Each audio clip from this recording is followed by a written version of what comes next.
Merci à tous en tout cas pour l'intérêt de vous démontrer du coup pour cette thématique autour du numérique. Du coup, je vous propose un petit temps d'introduction rapide simplement pour vous présenter peut-être Auticiel, hein, qui est une entreprise de l'économie sociale et solidaire qui va développer, former et accompagner aussi les professionnels, mais aussi les aidants familiaux dans l'usage du numérique auprès de personnes présentant un handicap cognitivo-comportemental, cognitif ou intellectuel, excusez-moi.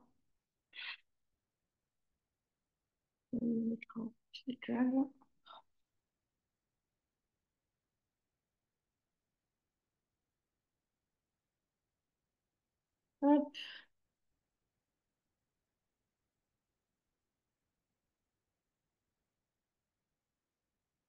décidément, aujourd'hui, on va tout avoir. J'ai la totale de mon côté. Hop, voilà, excusez-moi. Je pense qu'il faut que je vous repartage mon écran. On va y arriver, hein. Voilà.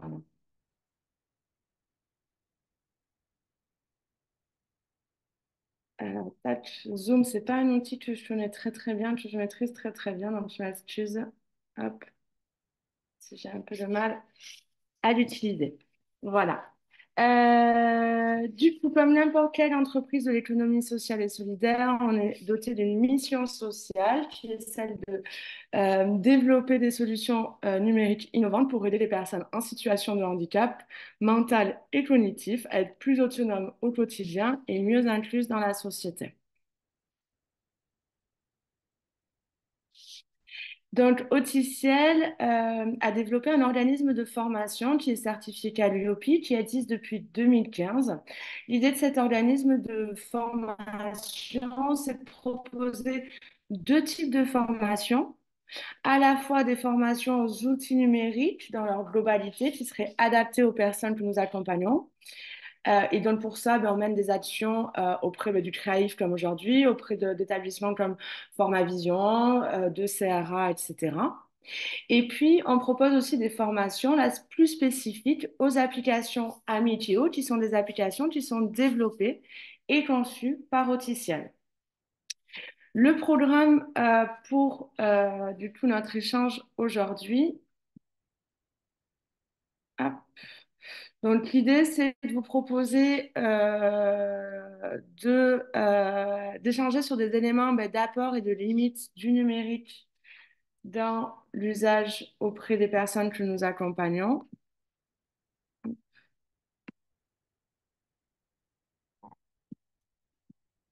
Voilà.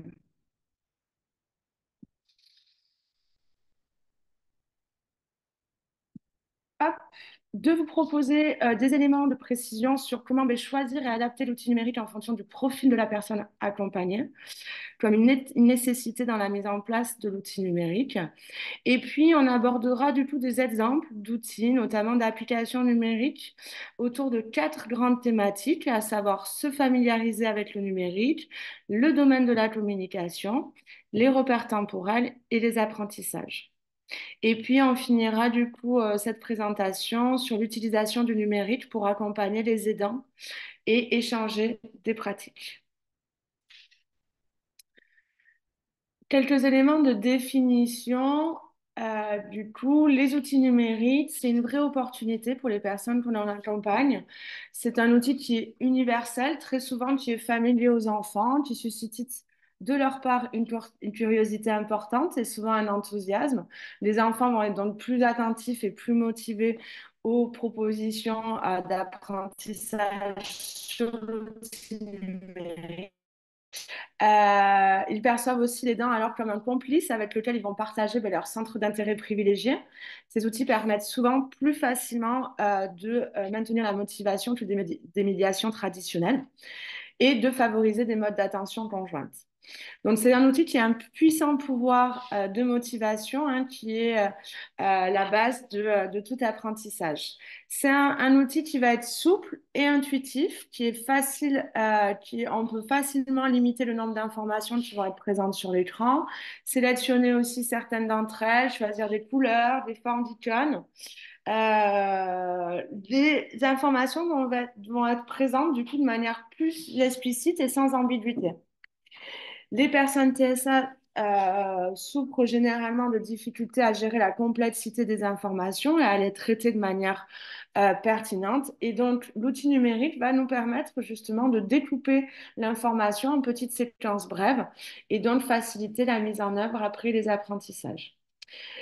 C'est un outil qui a une certaine stabilité, prévisibilité, hein, que les logiciels ne jugent pas, ils sont pas culpabilisants sur les apprentissages, donc ils donnent aux enfants et même aux personnes adultes une plus grande liberté d'expérimentation. Il n'y a pas non plus de réaction comme face à un apprentissage, ben, face à une personne où on va avoir des mimiques d'étonnement, de gêne, etc. Il n'y a pas de réaction émotionnelle particulière sur un outil numérique. Et puis, c'est un caractère répétitif. Donc, c'est un excellent support de développement éducatif. Et cette opportunité, on voit que depuis une dizaine d'années, elle intéresse la science. Son efficacité va être démontrée. Là, on parle de recherches, hein, d'études qui ont été menées auprès de personnes qui présentent un handicap cognitif et ou mental. Donc, ça va permettre de développer des compétences en lien avec la coordination oculo-manuelle, hein, puisqu'il faut pointer, déplacer sur l'écran. Faciliter le développement et la consolidation des apprentissages ben, au travers justement l'intérêt qu'elle va susciter. Et donc, ça va permettre aussi d'augmenter de manière significative la compréhension des consignes grâce à une guidance visuelle et la synthèse vocale.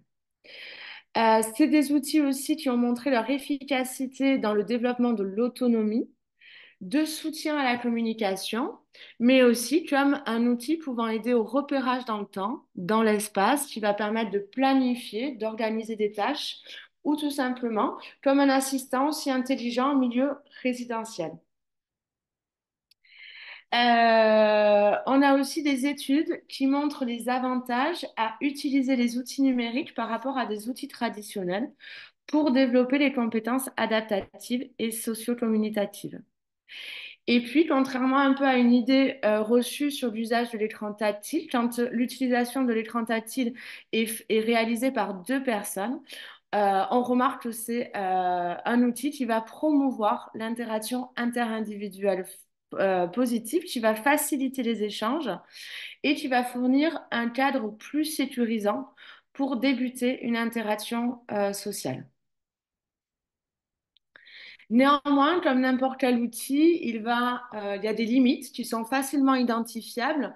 Et face à ces limites, on va vous proposer, nous, des recommandations d'usage qui permettent de lever un petit peu ces limites-là et d'adapter l'outil hein, aussi aux personnes et au public qu'on accompagne.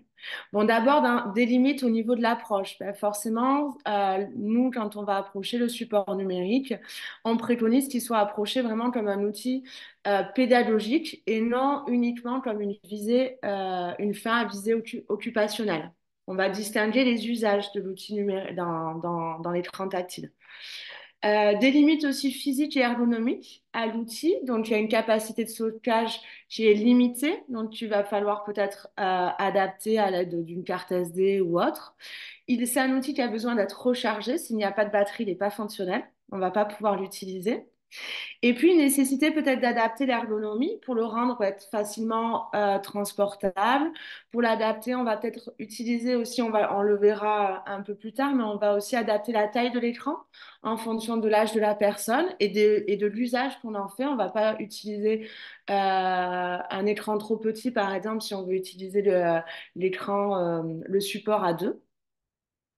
C'est un outil qui peut amener une tentation de zapping, notamment chez les plus jeunes esprits, puis qui va provoquer de la fatigabilité, hein. La tentation de zapping, c'est du coup des comportements qui peuvent apparaître chez certaines personnes. Donc, j'ouvre une application, bah, je fais deux, trois interactions dans cette application, puis je sors de cette application, je vais dans une autre application, je réalise la même chose.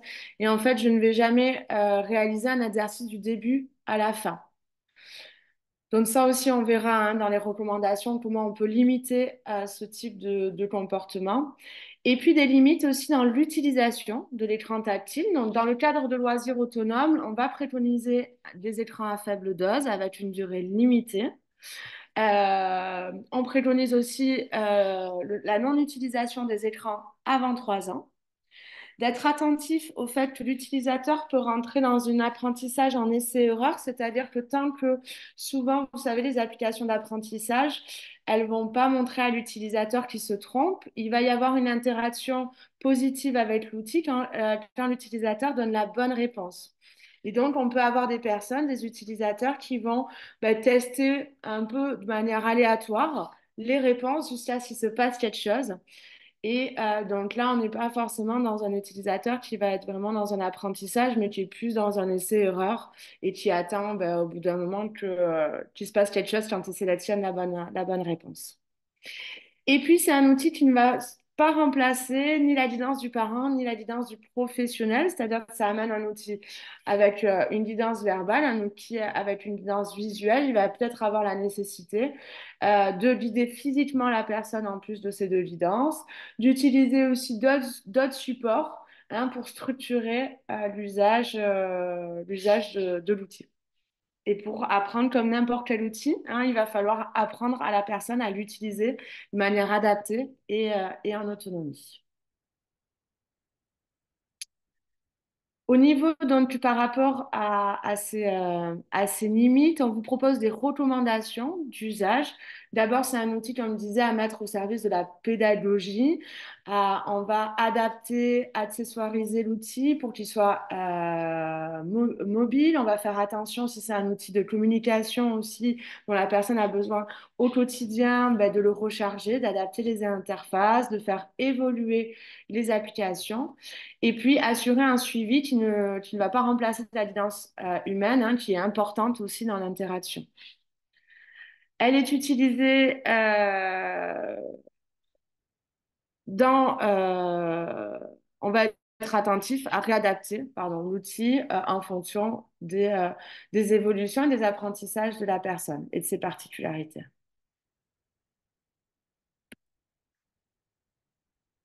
Hop, je continue sur le choix du coup et l'adaptation de l'outil numérique au profit de la personne accompagnée. Je pense que c'est bon, que tout le monde m'entend, donc je continue. Donc, choisir d'abord l'outil numérique. Donc, de quoi on parle quand on parle d'un outil numérique adapté? Donc, pour qu'un outil numérique soit adapté, il y a trois critères. Le premier critère, ça va être qu'il soit ergonomique et personnalisable. Le deuxième critère, c'est qu'il soit conçu avec les utilisateurs et leurs accompagnants pour bien répondre à leurs besoins et qu'il soit le plus adapté possible à leurs besoins. Et puis le troisième critère, c'est qu'il soit validé scientifiquement, expérimenté sur le terrain.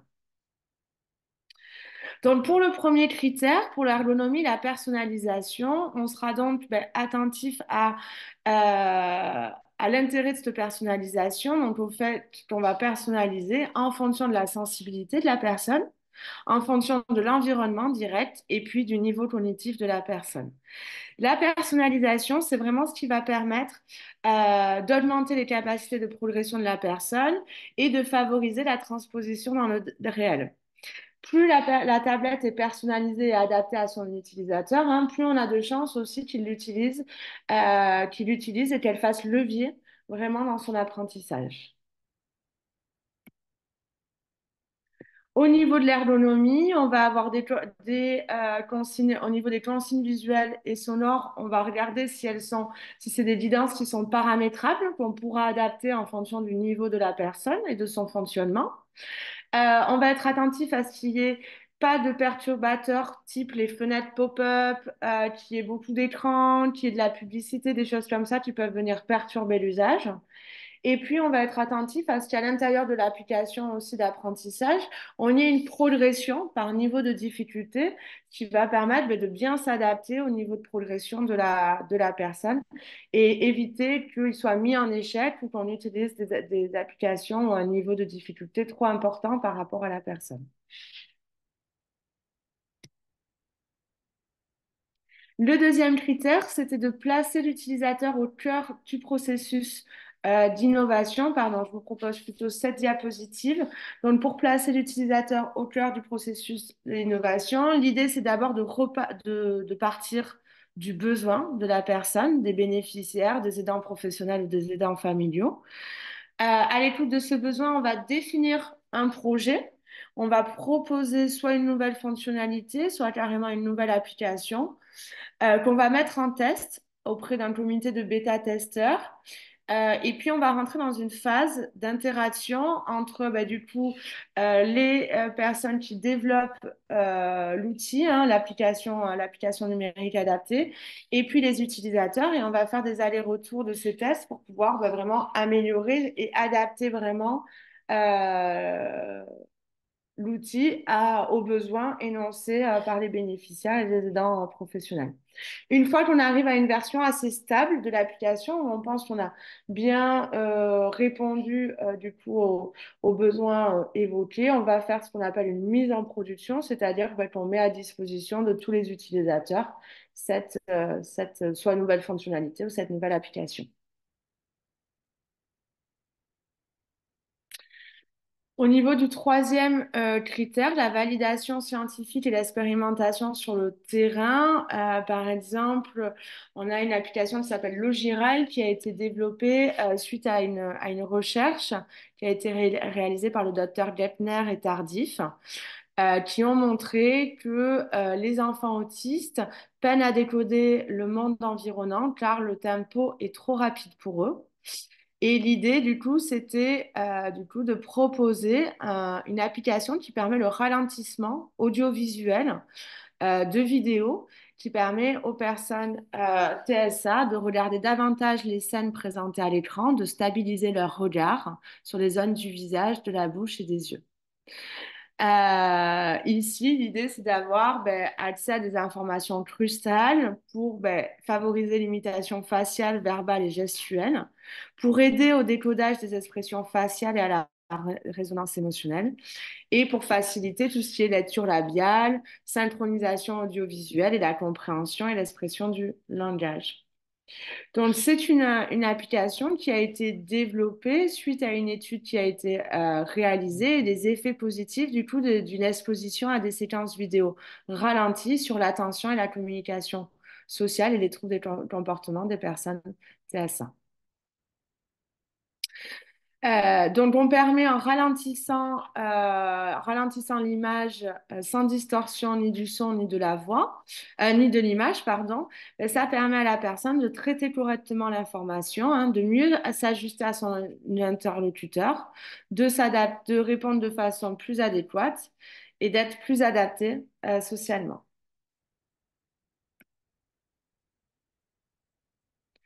Pour introduire du coup l'outil numérique, on va d'abord évaluer le niveau de connaissance de la personne. On part de ses bilans, hein. L'idée, c'est de toujours partir de l'individu. On va aussi observer sa familiarisation avec l'outil, sa maîtrise de l'outil, ses capacités. Est-ce qu'il est en capacité d'écouter, de répondre à la consigne sonore? Est-ce qu'il est sensible aux animations ou aux petits systèmes de récompense qui peuvent exister dans les applications? Voilà, quel est son niveau de concentration aussi par rapport à l'outil? Et puis, on va présenter l'outil. On va commencer par ce qu'on appelle des applications de prise en main. Du coup, c'est des petites applications avec des petits exercices ou jeux à l'intérieur. Par exemple, des applications de puzzle ou des applications, je vous montrerai aussi pour éclater des ballons ou des choses comme ça. On va pouvoir venir évaluer la coordination oculo-manuelle de la personne, savoir si elle interagit de manière adaptée avec l'écran. Et puis, on va inscrire la tablette dans un projet pédagogique précis comme un moyen de répondre à des objectifs de communication, des objectifs d'autonomie ou des objectifs d'apprentissage, par exemple. On réfléchira du coup à ce qu'on veut faire, que peut-on faire, et toujours l'idée, c'est de partir de l'individu, de ses capacités et de son projet. Cette démarche, elle est évolutive. On choisit, on adapte une application en fonction du profil, des besoins de la personne qu'on accompagne. On va évaluer du coup les compétences de l'utilisateur, sa maîtrise qu'il a de l'outil numérique. Puis on va du coup personnaliser les applications et on veillera toujours à suivre ses progrès. Ce qui nous amènera à redéfinir des objectifs, à nouveau sélectionner les outils, des blocs d'applications qui nous semblent intéressants pour travailler ces objectifs, les personnaliser et suivre l'usage et les projets, les progrès. Donc, on va inscrire l'usage dans ce qu'on appelle, ce qu'on peut appeler un programme d'usage individuel. Donc, comme n'importe quel apprentissage, il se fait dans le cadre de l'identification d'un besoin. On va prioriser des objectifs, définir des étapes, sélectionner les applications que l'on souhaite utiliser, etc. Donc, quand on choisit un outil numérique, on va choisir l'outil en fonction de la personne. Par exemple, là, je vous ai pris quatre petits cas d'usage. Donc, on a Julien qui a des difficultés oculomotrices. Donc, il apprend d'abord, on va utiliser, par exemple, on a sélectionné l'application Preschool Motor Skill qui va lui permettre d'apprendre à maîtriser le pointé déplacé en séance. Pour Aline, qui ne parle pas, on va utiliser l'application Voice au quotidien qui permet de s'exprimer des demandes ou des ressentis. Et pour Justin, qui a du mal à se repérer dans le temps, il va s'entraîner avec e-séquence à comprendre les liens de cause à effet. Et puis, c'est des besoins qui vont être multiples et évolutifs. Donc, par exemple, on retrouve notre Julien qui donc on a commencé par travailler sa coordination oculomotrice. Et puis après, vu que Julien aussi était non-verbal, il a appris à faire des demandes avec l'application Voice. Une fois qu'il a appris à pointer, il a appris à choisir aussi la bonne application et à faire des demandes. Et puis après, on va aider Julien à réaliser des tâches en autonomie. À l'aide de l'application e-séquence, il va pouvoir apprendre à repérer l'ordre des étapes dans une tâche simple. Donc, on va faire évoluer aussi notre réponse à ce besoin et on va essayer aussi de couvrir, on peut essayer de répondre à plusieurs besoins variés. On a en parlé en introduction, ce qui va être très important, ça va être d'adapter l'outil numérique aux besoins de la personne accompagnée. Donc d'abord par la définition de son profil sensoriel et perceptif. Quand on parle on va observer du coup ces troubles moteurs. Les troubles moteurs, ça peut être des phénomènes de décalage entre la vision et la motricité. Ils ne regardent pas ce qu'ils font avec leurs mains. On peut avoir aussi des phénomènes de tremblement qui va gêner l'emploi des dispositifs numériques. Donc, on va essayer d'adapter l'interface, l'appareil aussi avec des accessoires comme des commandes et on va avoir recours à des applications avec des interactions simples si on observe ce type de difficulté. Pour observer, pour définir le profil sensoriel de la personne, notamment sur les troubles moteurs, on peut prendre connaissance de son dossier médical, vérifier s'il y a des mentions ou pas de troubles de la motricité. On peut le faire aussi lors d'observation en identifiant des difficultés à délier les doigts ou identifier des tremblements au repos ou à l'effort. Lors d'observation de tremblements, on vous préconise de demander un avis neurologique. Ça n'a pas été déjà fait. Au niveau, toujours dans le profil sensoriel, dans l'adaptation de l'outil au profil sensoriel et perceptif, on va s'intéresser aussi aux troubles visuels de la personne. Donc, c'est-à-dire, on va pouvoir jouer sur la modification de l'affichage, le recours à des applications avec du son, si on sait que le visuel, si on sait qu'il y a des difficultés visuelles.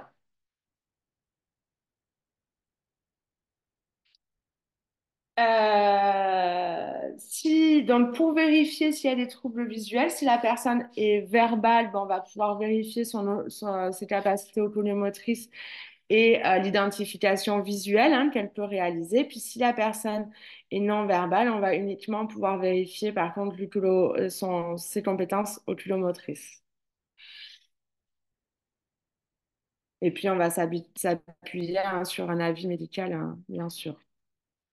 Les troubles du coup oculo-moteurs, ça va impacter du coup le développement de la coordination oculomotrice, c'est-à-dire ben, la finesse du contrôle de tout ce qui est moteur par le regard.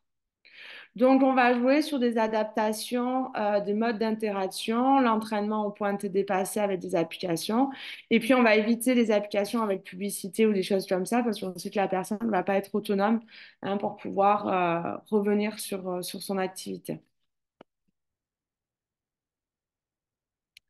Comment on va pouvoir travailler ça? Ben, par des jeux d'encastrement, d'observation, vérifier aussi que les yeux contrôlent ce que fait la main. Et puis, on peut aussi s'entraîner, bien sûr, avec la tablette et vérifier ses capacités à l'aide de l'écran tactile. Je vous montrerai du coup les applications. Voilà, j'ai une petite animation. Effectivement, on va lui demander d'appuyer sur les ballons pour les éclater. Attention aux spécificités liées à l'épilepsie, certains usages vont être prohibés, donc il faut bien consulter l'avis d'un médecin avant de proposer l'outil numérique. Sur le plan sensoriel, on sait que 90% des personnes environ avec TSA ont des particularités sensorielles, donc on voit que c'est un rôle quand même central dans les TSA, qui font partie des critères de diagnostic depuis 2012 et qui touchent toutes les modalités sensorielles. Donc, on voit bien quand même pour adapter notre outil numérique l'importance de pouvoir du coup s'intéresser à ces troubles sensoriels et adapter et personnaliser l'outil.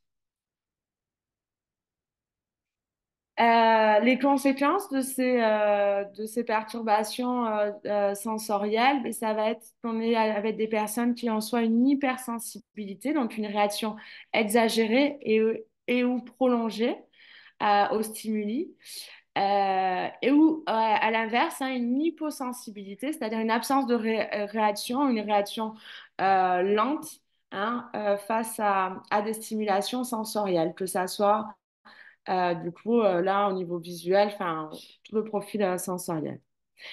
Et puis, on peut le remarquer aussi quand on observe des autostimulations, un intérêt marqué, envahissant pour des sensations qui ont une fonction apaisante ou au contraire stimulante. Donc, on va être attentif au son de nos applications qu'on utilise, aux renforçateurs, aux stimuli visuels, sonores, voilà, aux publicités, aux temps d'écran, etc.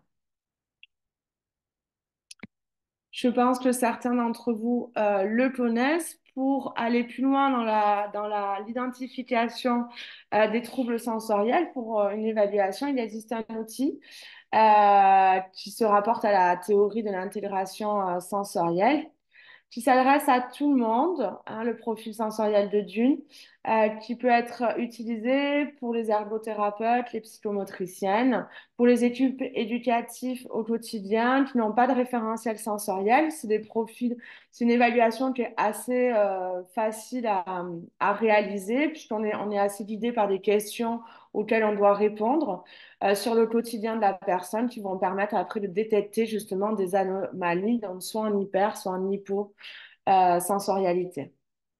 On obtient du coup un profil sensoriel qui va nous permettre après d'aiguiser notre regard sur ces particularités sensorielles.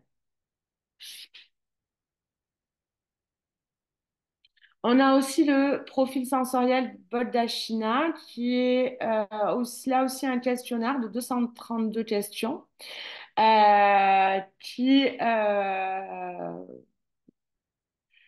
qui va permettre d'évaluer les 7 systèmes sensoriels. Ce qui est intéressant, c'est de pouvoir identifier du coup des forces et des faiblesses de la personne grâce à son profil sensoriel.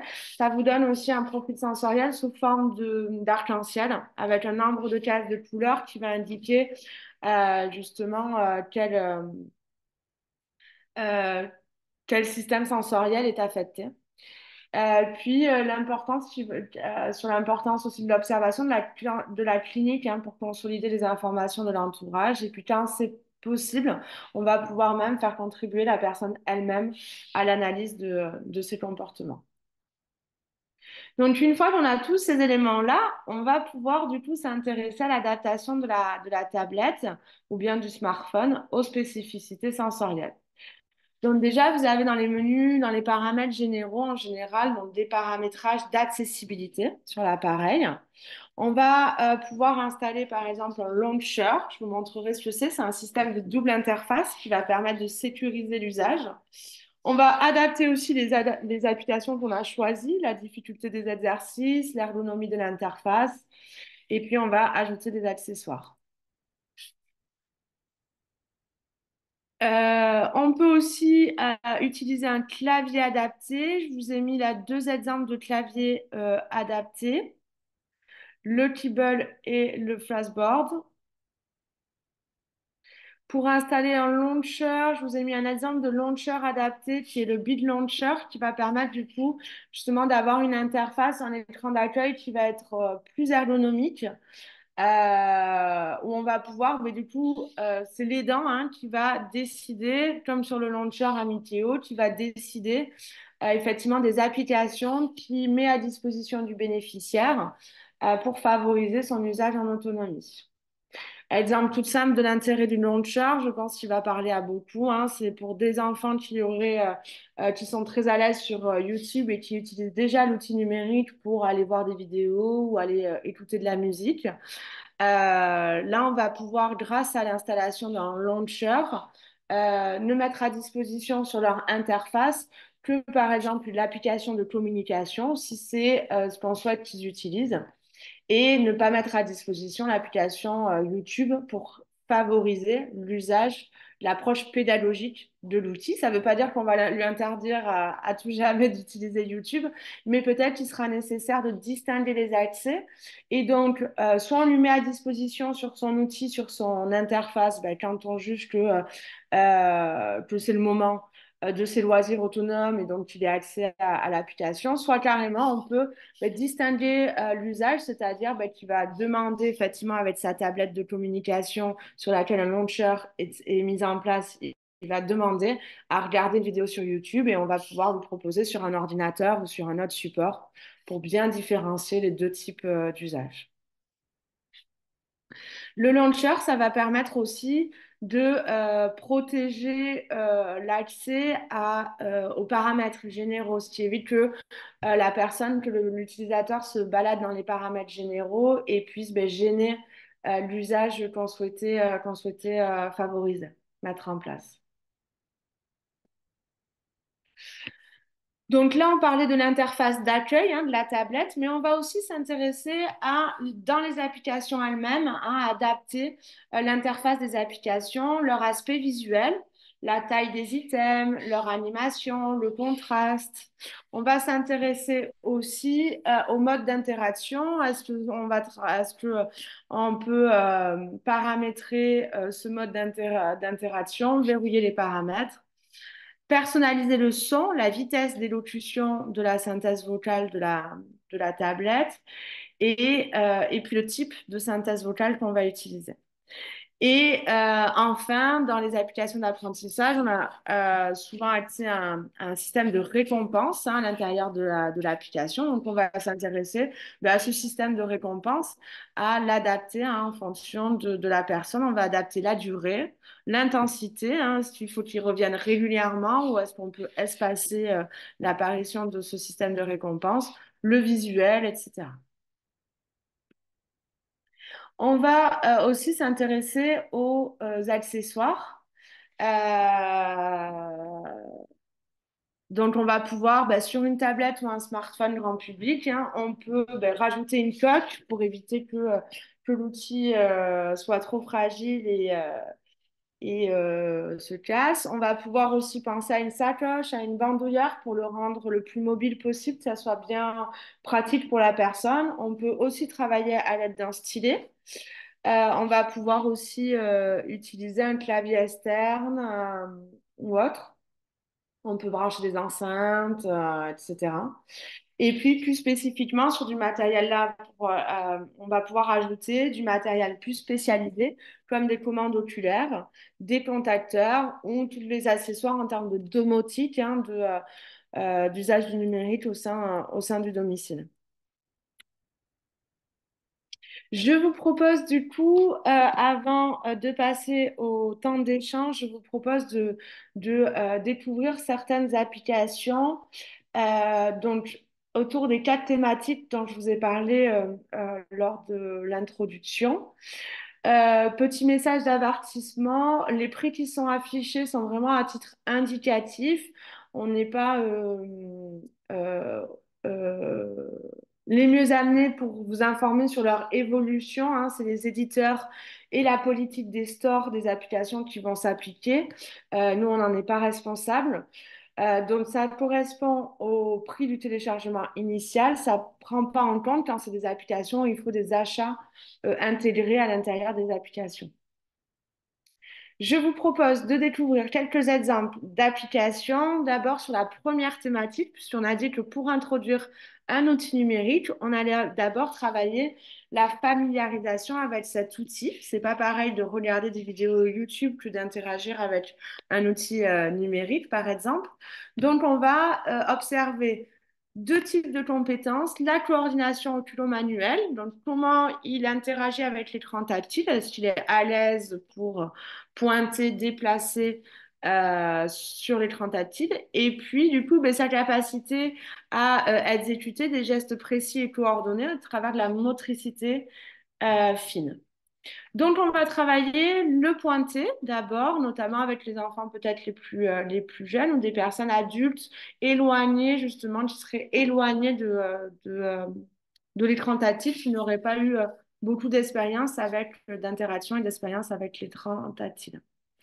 Donc, plusieurs applications que là, vous allez retrouver. Donc, quand vous avez le logo, donc vous avez le petit logo Apple Store et le petit logo Google Play. Donc, ça veut dire que là, les trois applications que je vous propose pour travailler le pointé, Colorful, Ballon, Magic Fluid Light, je m'excuse d'avance de mon accent anglais, et Sound Touch Light Flashcard. Du coup, ces trois applications vont nous permettre de travailler le pointé. Vous allez pouvoir les télécharger à la fois sur Google Play et à la fois sur Apple Store. C'est des applications qui sont assez ludiques, donc qui vont maintenir la motivation chez la personne. L'idée, c'est de comprendre le lien de cause à effet. Donc, j'appuie sur l'écran et il se passe quelque chose. Donc, pour Colorful Ballon, on appuie, des ballons apparaissent. Il n'y a pas de trop de contraintes de précision. Et puis ensuite, petit à petit, effectivement, dans l'application, on va demander de plus en plus de précision. Par exemple, pour le Sound Touch Light Flashcard, donc là, l'idée, c'est d'appuyer sur un dessin d'un animal et puis celui-ci va émettre un cri. Donc, c'est simplement là le pointé simple, un bouton fixe. Les interactions sont assez simples. Et puis sur le Magic Fluid Light, l'idée là, c'est d'avoir une application qui est relaxante, qui est apaisante. Il y a plusieurs paramétrages d'adaptation à la sensibilité. L'idée, c'est de déplacer ses doigts sur l'écran et ça fait une stimulation d'eau ou de fumée colorée. On est sur des aspects sensoriels aussi. Une motivation sensorielle pour ceux qui en auraient besoin. Et puis après, on va aller un petit peu plus loin. Donc, on va s'intéresser à des applications qu'on pourrait installer pour travailler le pointé glissé. Donc là, l'idée, c'est de poser son doigt sur une forme et de faire glisser son doigt. Donc, on a nos deux applications Sensory Painting et Sensory Imeba. L'idée, ça va être de déplacer des formes sur l'écran.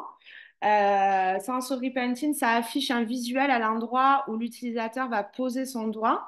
Il y a des animations qui apparaissent quand l'utilisateur dessine du coup sur son écran. Et puis Sensory Lightbot, c'est un lien de cause à effet aussi direct avec le pointé. Il y a des sons et des formes qui sont proposés avec différentes thématiques lors de l'interaction avec l'écran. Toujours sur le pointé déplacé, on va pouvoir aussi proposer euh, de puzzles comme puzzle animate puzzle, puzzle animaux ou des puzzles aliments et Dexteria. Donc tout ça, c'est des applications du coup sur lesquelles vous allez avoir un pointé déplacé avec des applications d'encastrement assez simples. Dexteria, ça a la particularité d'avoir été une application qui est conçue avec une ergothérapeute. L'idée, c'est d'améliorer la motricité fine, la force, le contrôle et la dextérité. Donc, il faut utiliser différents doigts de la main de manière différenciée avec des repères et donc effectuer des mouvements différents. On s'exerce aussi à la pince, à réaliser la pince, donc un mouvement du pouce et de l'index. Et ça permet de travailler le tracé, hein, de s'entraîner, de se préparer au tracé des lettres en entraînant l'écriture de tracé guidé avec le doigt. Sur notre deuxième thématique, la communication, c'est un domaine qui va impliquer trois compétences, le partage social, l'imitation et l'acquisition du langage. Les personnes TSA ou présentant une déficience intellectuelle vont avoir des difficultés à engager ou maintenir les interactions sociales avec les autres. Donc, on peut observer des troubles dans le contact visuel, des difficultés au décodage et à l'utilisation des indices, des mimiques gestuelles et posturaux. Des difficultés à comprendre et à se servir des codes sociaux conventionnels, à entrer dans des jeux avec des pairs, des difficultés à respecter le tour de rôle et de parole. Par rapport à l'attention conjointe, qui est une aussi des compétences nécessaires à la communication, chez les personnes TSA, on va observer des difficultés à discriminer, reconnaître des visages et leurs émotions, des difficultés à s'engager dans l'échange par le regard, des difficultés à suivre un changement de direction de la tête et des regards, et puis des difficultés à mettre en place le pointage, à mettre en œuvre le pointage. L'imitation, là aussi une compétence essentielle à la communication. Pour des personnes TSA, tout ce va être compliqué, particulièrement, c'est les imitations d'actions avec des objets en motricité globale ou imiter des sons, des mots ou des mimiques faciales. Et puis, on peut observer également des troubles au niveau du langage, donc sur le plan expressif et sur le plan réceptif, deux plans bien distincts. Donc, sur le plan expressif, on va observer une intonation anormale ou bien une intelligibilité déficitaire ou une sélectivité lexicale défectueuse, une personne qui va faire de la paraphasie ou de stéréotypie. Une construction syntaxique plaquée avec une inversion du jeu du tout, du tu. Et puis une personne qui va présenter des discours écolaliques ou qui manquent de cohérence ou pas forcément adressés. Et puis sur le plan réceptif, donc du côté de ce que la personne va comprendre du langage, on va observer du coup une discrimination, un déficit dans la discrimination phonologique, par exemple, la segmentation des mots. Donc, c'est des personnes qui peuvent, par exemple, ne comprendre que le dernier son de votre mot. Ou des difficultés dans la représentation mentale et la généralisation. Hein. Un mot est égal à un seul objet contextualisé. Et puis des problèmes d'accès à l'implicite. Euh, Et on a des personnes dont souvent, attention, où la compréhension fait souvent illusion, mais elle va être très contextualisée en fonction des gestes, du regard de la personne, de la pièce dans laquelle on se trouve, etc., par des indices contextualisés visuels. Lorsqu'on va travailler, mettre en place un outil de communication, bien sûr, on s'appuie sur des recommandations de bonnes pratiques. C'est sur ces recommandations qu'on s'appuie aussi pour sélectionner les applications numériques et les mettre en place. Je vous propose de les passer, de ne pas vous en faire la lecture. Je pense qu'elles sont quand même bien connues, ces recommandations, hein. Mais l'idée, c'est vraiment d'appuyer la mise en place d'un outil de communication alternatif et augmenté le plus tôt possible, qui suive la personne dans les différents lieux et qui soit adapté à son niveau de compréhension. Donc, on va utiliser soit des pictogrammes, soit des photos, soit des dessins, etc. Donc, on va s'intéresser maintenant à quand est-ce qu'on va mettre en place un outil de communication. Quand on observe une absence de langage ou de toute autre modalité de communication. Donc, il y a une communication orale mise en place, mais insuffisamment fonctionnelle. Donc, c'est de l'écholalie différée, mais il n'y a pas de demande fonctionnelle. Insuffisamment spontanée, avec un manque d'initiation, de dépendance justement aux initiations. Insuffisamment intelligible, donc on ne comprend pas très bien ce que les mots que la personne prononce. Et insuffisamment étendu, donc avec une pauvreté du vocabulaire ou une pauvreté ou absence de syntaxe des personnes qui ne prononcent que des mots ou des sons pour communiquer, par exemple, ou via une autre modalité. Donc, par rapport à des outils, on va dire, classiques de communication alternative et augmentée, type papier, crayon, plastifié, ce qui va être intéressant avec le numérique, c'est d'abord, c'est un outil qui est universel, donc grâce à la synthèse vocale, qui va être compris de n'importe quelle personne. Il n'y a pas besoin de formation particulière. Donc, on peut très bien aller faire sa demande d'achat d'une baguette de pain, par exemple, auprès de la boulangère sans qu'elle ait forcément reçu de formation particulière, puisque la synthèse vocale va faire la demande verbale, orale, auprès de la vendeuse. Donc, il y a une transmission du message qui est plus rapide. Et donc, l'apprentissage peut être moins long et il va poser moins de difficultés motrices aussi, puisque la personne n'a pas à descratcher ou à interagir à manipuler des images ou des images plastifiées. Là, elle va pouvoir simplement interagir avec l'écran. Une réduction de coûts et de temps de préparation, hein. On n'a pas à prendre en photo, imprimer, plastifier, etc. C'est un outil qui est attractif, donc lequel l'enfant va peut-être se rendre avec plus de motivation et plus facilement.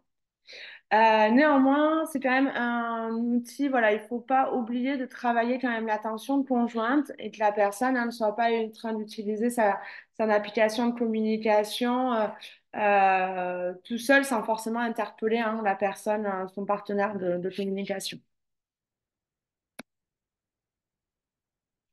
Donc, pour mettre en place un outil de communication, on va s'adapter donc au profil de la personne, donc à son niveau d'abstraction, soit photo et picto plus mots écrits, hein. Et puis, on va adapter aussi l'organisation des items, le niveau de la guidance appliqué en fonction du profil de la personne, donc le nombre de catégories, la hiérarchisation de ces catégories, etc. Dans le cas d'une transposition du classeur papier vers une application numérique, on est attentif à bien conserver la même catégorisation, les mêmes codes couleurs, les mêmes items, etc., pour que la personne retrouve elle retrouve la même chose dans la même présentation que son outil papier dans son application numérique. On va pouvoir aussi utiliser des applications d'aide à la catégorisation, comme une application qui s'appelle Classit, que je vais vous présenter juste après, qui permet d'augmenter le vocabulaire et de travailler la catégorisation. Hop, j'avance un petit peu parce que je vois que le temps passe.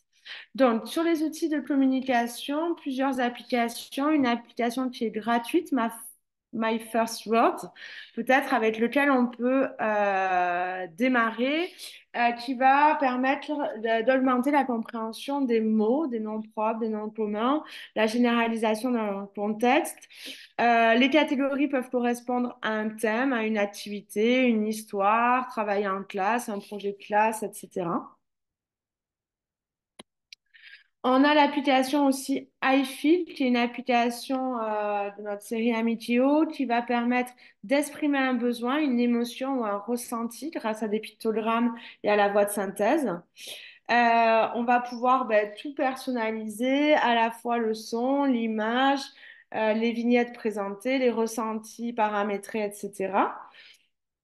On a accès aussi à une échelle d'intensité de 3 niveaux, hein, du ressenti, et puis à un schéma corporel pour exprimer justement une zone douloureuse ou un phénomène douloureux qui est en train que la personne est en train de vivre. On a l'application aussi PEX, donc qui est une application qui est proche hein, du classeur PEX de communication, qui donne accès à un ensemble de pictogrammes. On peut personnaliser le texte. Il y a la possibilité de déplacer les vignettes existantes, d'ajouter une image de son choix et de modifier la taille des vignettes. Let Me Talk, qui est une application qui est disponible uniquement, je ne vous ai pas précisé à chaque fois, j'espère que vous y serez attentif, hein, toujours. Vous avez à côté des applications, en bas, vous avez donc soit le signe de Google Play pour télécharger, Play Store pour télécharger donc pour télécharger l'application et de Apple Store. Dans la situation, par exemple, dans l'exemple là de l'application PEX, du coup, on voit qu'il y a juste Apple Store. Elle est uniquement disponible sur Apple Store. Pour Let Me Talk aussi, elle est uniquement disposée sur Apple Store. Ils travaillent avec des pictogrammes qui sont réalisés par Arasad. Donc, il y a beaucoup de pictogrammes Arasad qui sont inclus dedans. Vous pouvez créer une nouvelle catégorie, de nouvelles images. Il y a pas mal de voix de synthèse aussi différentes qui peuvent être utilisées. On peut changer la langue de l'application. Et puis, par contre, il n'y a pas de possibilité de ralentir la vitesse d'élocution dans l'application. Et il n'y a pas possibilité non plus de personnaliser avec sa propre voix. Voice, qui est une application qui fait partie de la suite Amitéo. Donc là, vous retrouvez une application avec un contenu de base d'une 80 images à peu près. Il y a plusieurs catégories aussi disponibles. Vous allez pouvoir vous-même ajouter, créer vos catégories, créer des dossiers dans les catégories, personnaliser les items avec votre propre voix ou utiliser la synthèse vocale. Et puis, une personnalisation complète et simplifiée de l'image, du son, des textes de voix, des cadres, des couleurs de l'interface, de la vitesse d'élocution, de la taille des vignettes, etc.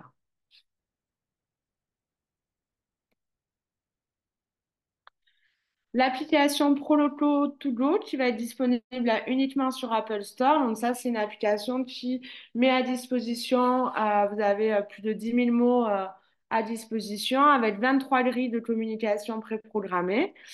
Sans voix, d'adultes, d'enfants, dans plusieurs langues, avec plusieurs accents. Et puis, vous allez pouvoir personnaliser le vocabulaire, les pages, la navigation, etc. Euh, on a aussi l'application TD Snap qui va permettre à la personne de développer son vocabulaire, ses compétences, en s'appuyant sur des apprentissages de nouveaux mots hein, de façon méthodique. C'est un outil de recherche. Avant de trouver des mots rapidement, vous avez un outil de recherche, il y a une personnalisation qui est complète et ça peut être adapté, c'est compatible avec l'utilisation de commandes oculaires ou de contacteurs. Ça peut être intéressant pour les personnes qui ont besoin de ce type d'adaptation sur leur outil de communication. El Picto, c'est une application qui n'est plus disponible. Hop. Et on va passer à notre troisième thématique. Je voudrais prendre un peu la température du côté de mes animatrices du webinaire parce que je vois qu'on dépasse l'heure. Alors, je ne vous vois plus. Hop. Je pense qu'elles ne m'entendent pas.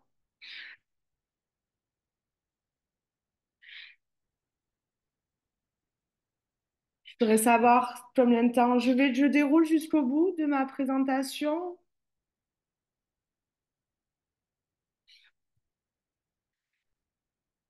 Alors, malheureusement, je crois que vous avez le micro coupé. Est-ce que vous Ça y est. m'entendez? Oui, ça y est, je vous entends. Très bien. Alors, on songeait encore à faire 5 bonnes minutes de présentation du fait que nous avions commencé en retard. Est-ce Oui, que ça vous va comme ça? On a encore une soixantaine de personnes présentes. ok. Donc, effectivement, on peut poursuivre dans ce sens-là. Ok, super, très bien. Et puis après, on prendra un temps de peut-être de répondre à quelques questions. Oui? Ok, super. On a reçu des questions via le chat. Bon, mais parfait, que je puisse préciser des choses s'il y a besoin. Ça marche, super. Hop, je me remets sur ma présentation. Voilà, je crois que j'y suis revenue. Parfait. Une troisième thématique que je vous propose, c'est l'autonomie au quotidien. Donc, pourquoi on s'intéresse à la mise en place des outils numériques dans ce domaine de compétences-là? Puisque on sait que des personnes présentant un TSA ou une déficience intellectuelle, ils vont avoir des difficultés à gérer une transition spatiale ou temporelle. Donc là, ça peut être utile d'utiliser des outils pour structurer l'environnement, stabiliser les repères, hein, et apporter de la prévisibilité aux événements, aux activités prévues, pouvoir comme ça anticiper les transitions. Donc là aussi, l'utilisation d'outils visuels vont s'appuyer sur les recommandations de bonnes pratiques rédigées par l'HAS. Hein, donc, on s'appuie effectivement sur ces recommandations pour vous proposer plusieurs outils dans la mise en place dans le travail des repères spatio-temporels. Donc, à la fois les outils comme les timers qui vont permettre de donner des repères au sein d'une activité, qui vont aider à la perception du temps qui passe et puis permettre une meilleure gestion du temps. On va utiliser le timer faciliter, ça va permettre de diminuer les angoisses, les troubles du comportement liés à un changement, favoriser l'autonomie, hein, et puis pour toutes les personnes qui ne savent pas lire l'heure, ça permet de répondre à un besoin pour mieux gérer son temps, hein, de se repérer et puis de mieux gérer son temps. Donc là, on a plusieurs applications de timer numérique qui existent. On a l'application par exemple Time Timer hein, qui est disponible sur Google Play qui est gratuite, qui permet d'accéder à un chronomètre hein, qui va s'afficher avec un temps qui passe, de personnaliser, personnalisation et enregistrement de timer avec des noms et des couleurs. Donc, par activité, par exemple, là, vous voyez, vous avez mis yoga en exemple, la formation. Bon, voilà. On va pouvoir définir des timers en fonction de thématiques.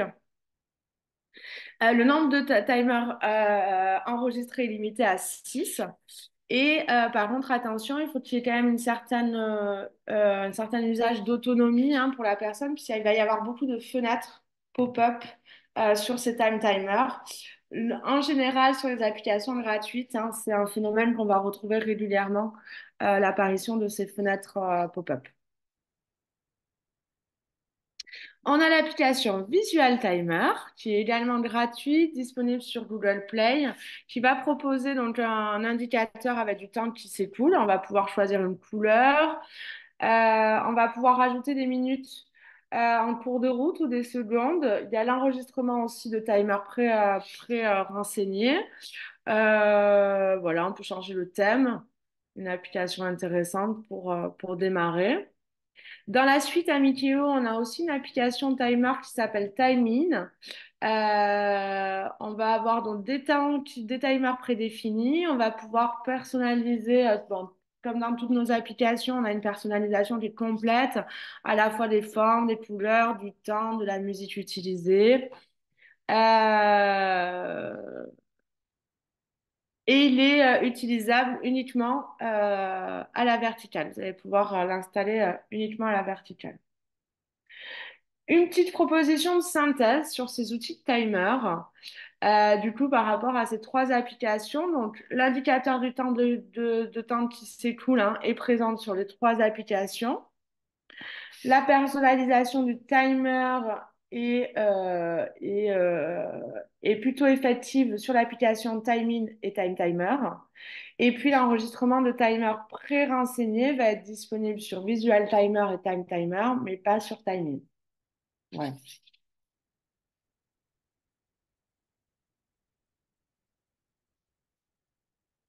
Dans les repères spatio-temporels et le développement de l'autonomie, on va également s'intéresser à un autre outil qui s'appelle les séquentiels, hein, qui sont un découpage en étapes d'une tâche complexe.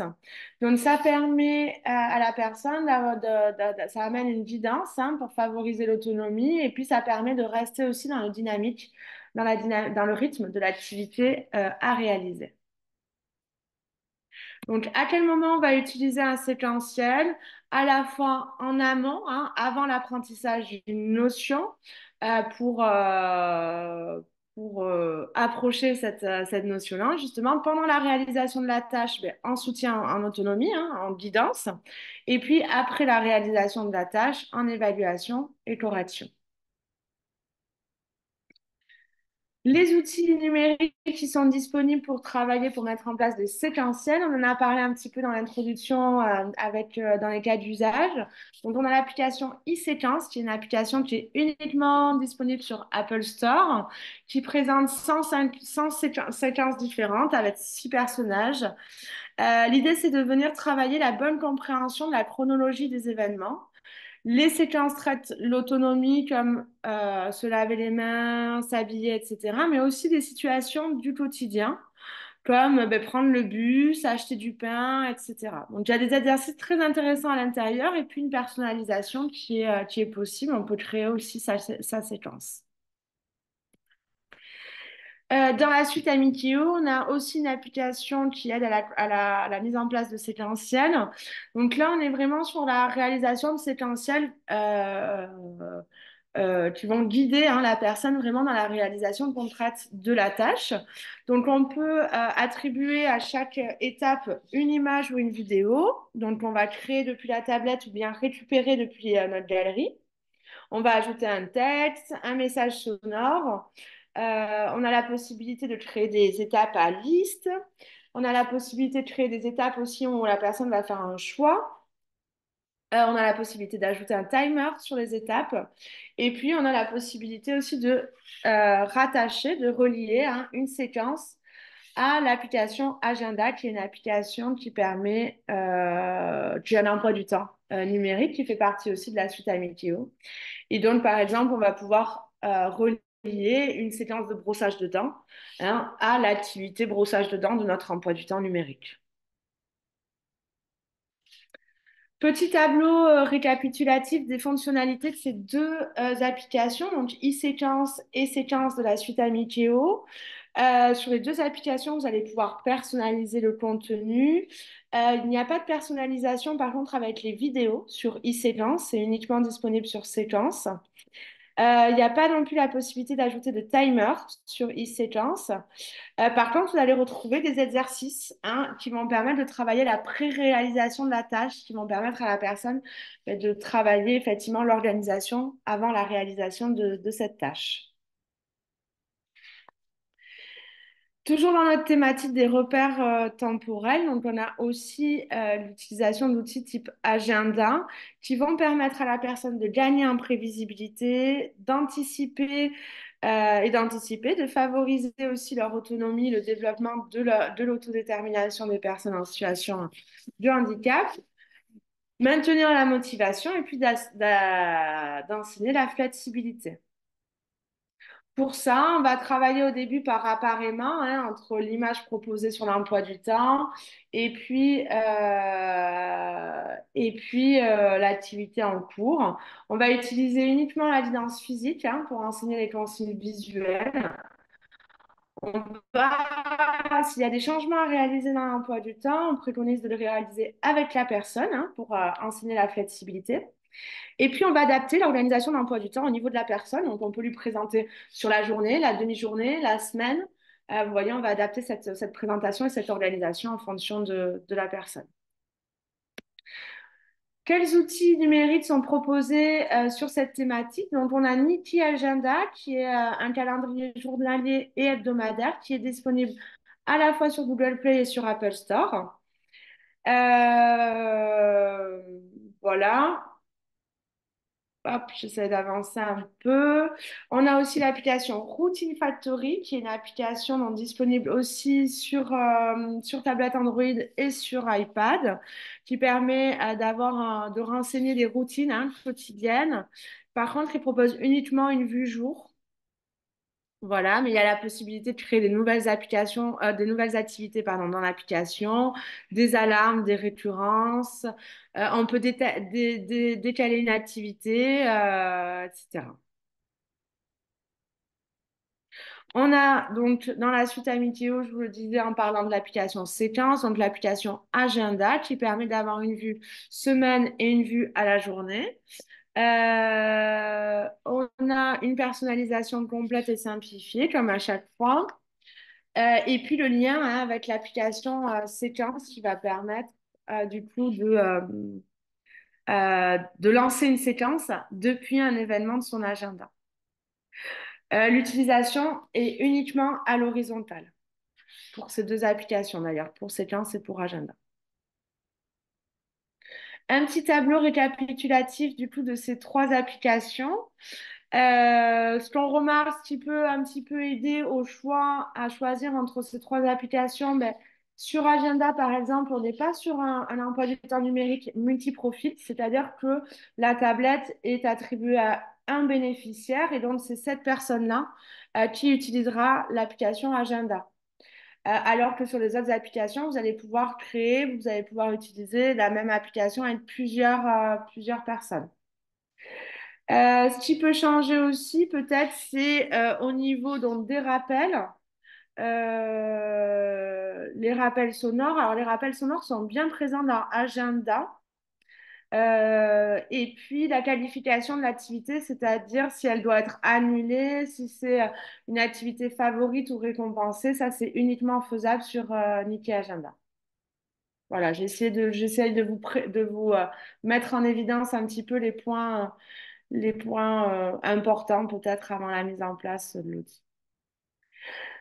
Pour cette thématique autour de l'autonomie, les outils numériques vont vraiment avoir des avantages importants. D'abord, sur comment on va pouvoir adapter aux besoins de la personne, à ses compétences. Du coup, on va pouvoir utiliser soit des photos, soit des images, soit des pictogrammes et des vidéos. Donc ça, c'est vraiment un plus. On va pouvoir faire varier les formes, les couleurs. Les échelles aussi de visualisation. Pour Agenda, on va pouvoir inclure des récurrences et des rappels sonores, ce qui permet de diminuer aussi la dépendance à la guidance, à la consigne verbale hein, pour les personnes, pour initier l'activité. Et puis, on va favoriser l'apprentissage en autonomie avec un outil adapté en proposant une guidance visuelle et sonore. Donc, c'est un outil aussi, un outil numérique. D'avoir cet outil-là, ça permet de consulter son agenda ou d'autres, ou ses séquences, où on le souhaite et dès que c'est nécessaire. La mobilité de l'outil qui va être intéressante. J'arrive sur la quatrième thématique. Je ne sais pas si on va avoir le temps de la voir. Peut-être juste rapidement vous proposer voilà, avoir ces éléments-là, au moins si pour les personnes qui souhaitent, qui attendaient cette thématique, que je puisse au moins juste vous donner quelques exemples d'applications. Donc, au niveau des apprentissages plutôt mathématiques, il y a des applications de démarrage, on va dire, hein, de base, un petit peu My First App, qui sont des applications qui sont intéressantes pour travailler tous les prérequis un peu aux compétences numériques, hein, mathématiques.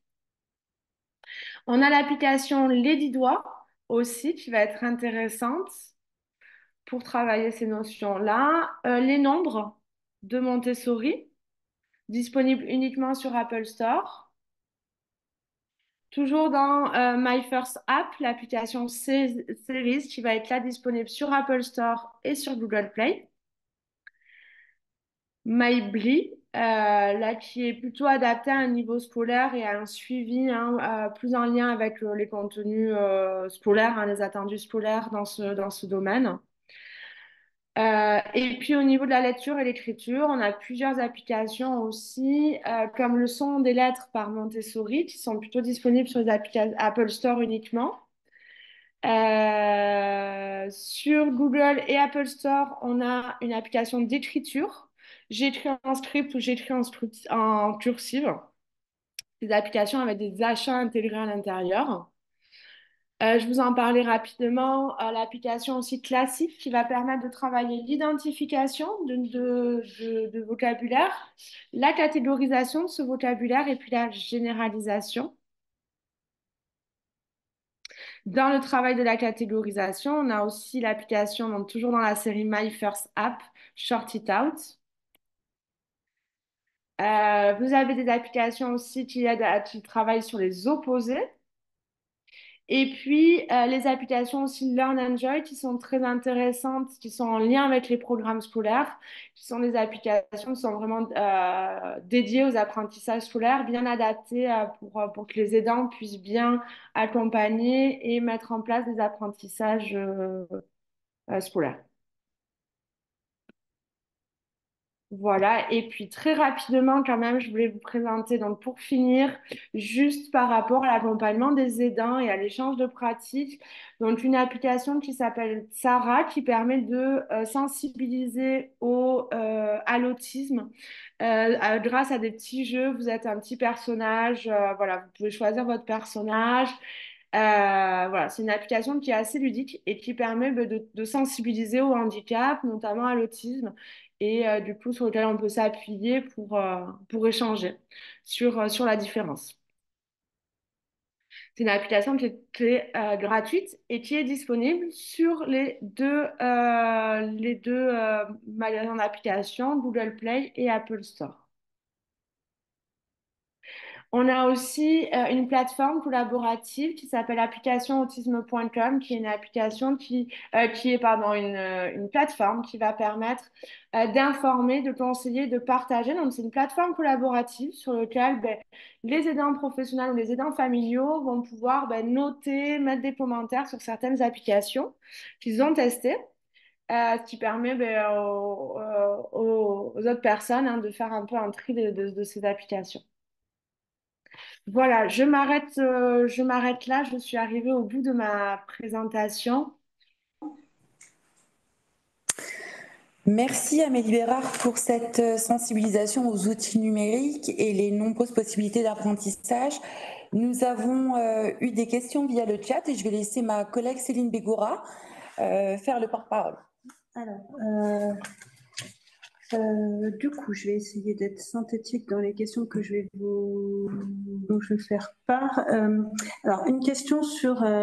Donc, on a bien compris que les outils numériques n'étaient pas un outil en soi, mais qu'ils nécessitaient bien un apprentissage, une individualisation. Une question pour savoir si vous avez des retours sur les durées moyennes d'apprentissage et de familiarisation avec l'outil numérique. En combien de temps on peut s'attendre à des résultats, si je peux dire ça comme ça, dans l'efficience en tout cas de l'outil? Oui, alors c'est pas une question, mais c'est vrai que alors j'ai un écho. Vous avez de l'écho? Ouais, je crois que c'est bon.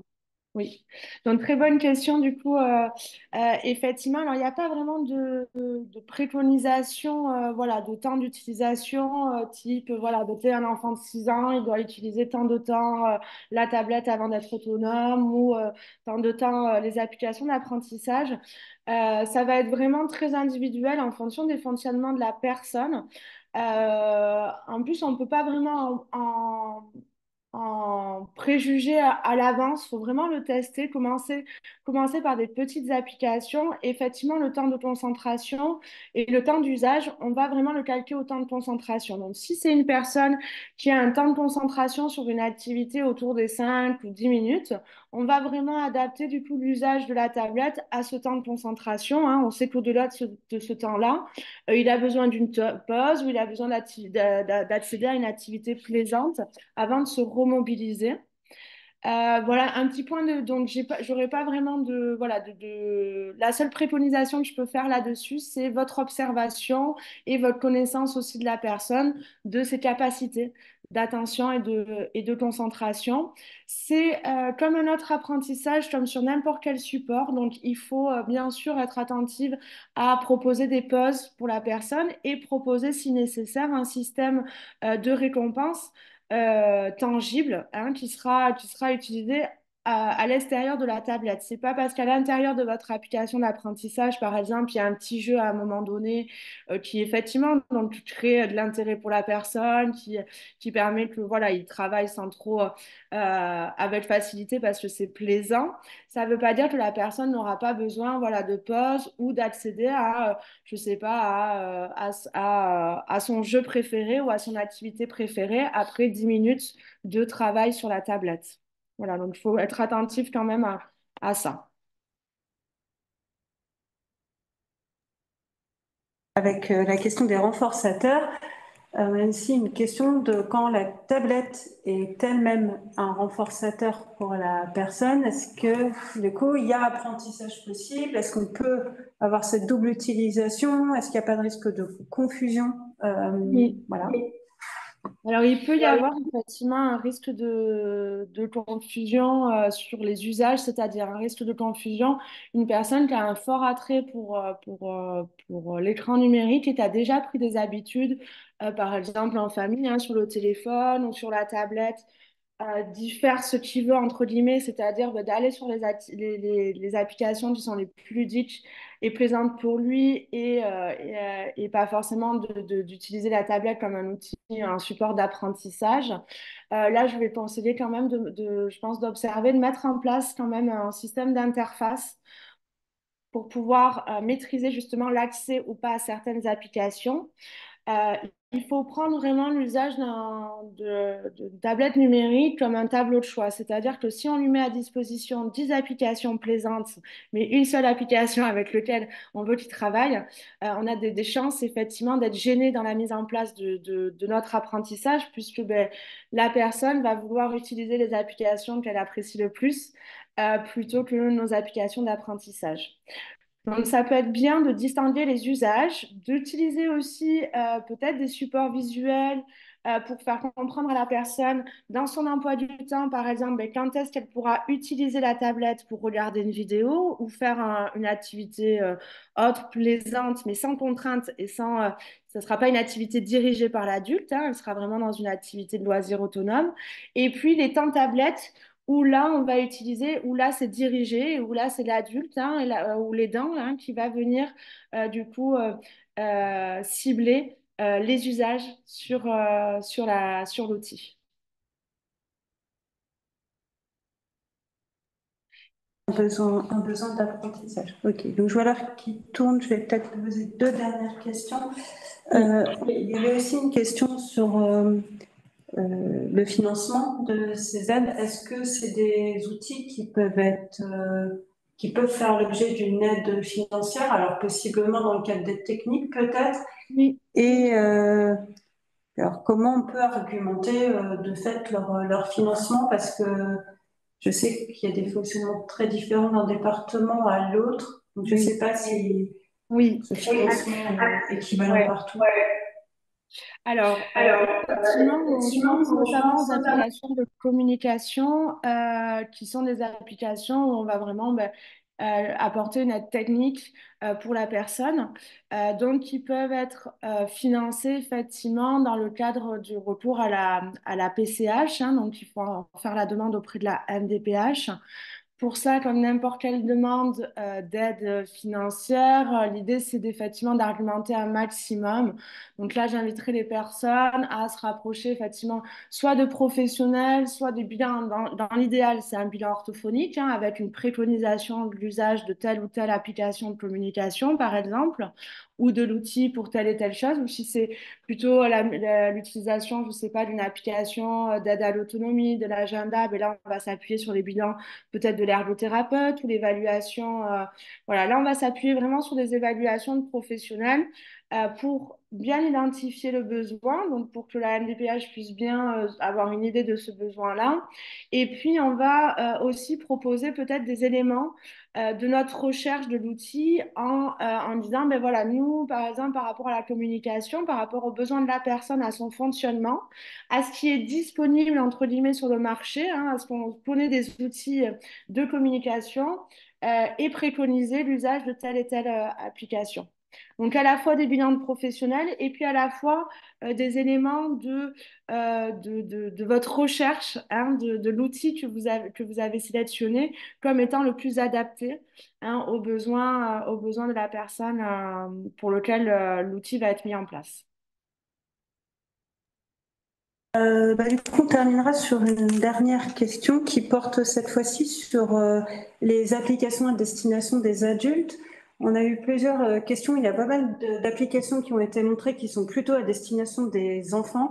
Mais Y a-t-il des applications à destination des adultes et notamment leur permettant d'exercer leurs rôles sociaux ou de les aider dans la gestion de leur vie quotidienne, où là, pour le coup, il n'y a pas nécessairement un apprentissage de l'utilisation de la tablette à faire, mais plutôt des outils de gestion un peu oui, quotidiens. Voilà. oui, il y a tout à fait. Alors, c'est vrai que les applications, un peu de familiarisation à l'outil, les jeux, les applications ludiques sont souvent des applications assez colorées qui peuvent faire enfantine, mais en réalité, bon, qui peuvent être aussi utilisées par un public adulte. Mais effectivement, dans le cadre de développement de compétences comme les interactions sociales, ou les exemples que vous citiez. Donc, il y a des applications effectivement qui existent, qui sont plus spécifiques à cette thématique. Alors, c'est pas une thématique effectivement qu'on a privilégiée pour la présentation d'aujourd'hui. Je pense qu'il peut y avoir une partie de la réponse pour ceux qui cherchent en vous rendant sur le site applicationautisme.com. Justement, vous pouvez sélectionner des domaines de compétences. Vous avez des filtres en fait dans votre recherche d'application. Vous pouvez sélectionner le domaine de compétences interaction sociale. Vous allez avoir des éléments là-dessus. Je suis bien en au fait plutôt des applications comme Social Indy qui font partie vraiment de la suite d'applications Amitéo. Mais il y en a sûrement d'autres qui existent. Et là, effectivement, tout ce qui est autonomie, vous avez des applications d'aide, par exemple, à la gestion d'un budget, pour faire des recettes, des courses, toutes ces applications un peu d'aide à l'autonomie, effectivement, dans un habitat, voilà, pour une personne adulte, dans sa vie d'adulte. Euh, voilà. Je ne sais pas si j'ai totalement la question. Euh, Alors, à tout temps utile, je donne l'adresse du site Application Autisme. Si les personnes veulent aller sur l'application, alors on vous transmettra des ressources bibliographiques. On fera en sorte de mettre cette ressource-là dans la liste de la biblio. C'est https://application-autisme.com. Voilà. Donc, ça vous permettra effectivement de retrouver l'ensemble des outils dont vous avez parlé. Voilà. Merci. On a pas mal de retard, donc je t'en prie. Eh bien, merci à tous les participants. Merci également à Amélie Bérard pour cette présentation. Vous pourrez retrouver ce webinaire en replay d'ici une quinzaine de jours sur la chaîne YouTube du Créail Grand Est et puis via le site internet du CRA de Champagne-Ardenne, où nous essaierons également de remettre des informations bibliographiques. Merci beaucoup et puis excellente journée à tous. Merci beaucoup.